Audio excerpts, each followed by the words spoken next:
देशाचा 77वा प्रजासत्ताक दिन सर्वत्र उत्साहात साजरा केला जातोय। याच पार्श्वभूमीवर हुतात्म्यांना वंदन आणि त्यांच्या स्मृतींना उजाळा दिला जातोय। आज 26 जानेवारी अर्थात प्रजासत्ताक दिन साजरा करत असताना तमाम भारतवासियांच्या मनात तिरंग्याचा अभिमान जागृत होतो। आजच्या दिवशी डॉक्टर बाबासाहेब आंबेडकर यांनी देशाला समता, बंधुता आणि प्रेम यांचं ऐक्य साधत समान अधिकार मिळवून दिला।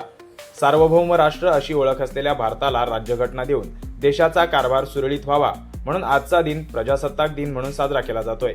शाळा, महाविद्यालय तसेच वांगणीमधील हेरंब आरंभ या गृहसंकुलात प्रथमच ध्वजारोहण सोहळ्याचे आयोजन करण्यात आले होते। वांगणीमधील सर्वात मोठे गृहसंकुल असलेल्या हेरंब आरंभ या गृहसंकुलातील रहिवाशांनी उत्स्फूर्तपणे उपस्थिती लावली। यावेळी शिवसेना महाराष्ट्र राज्य सहसचिव एकनाथ शेलार यांच्या हस्ते ध्वजारोहण करण्यात आले।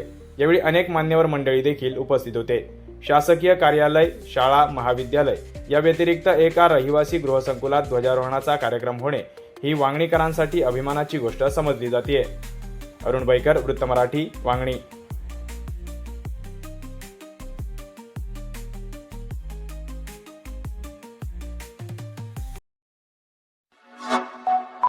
Like, comment, share and subscribe.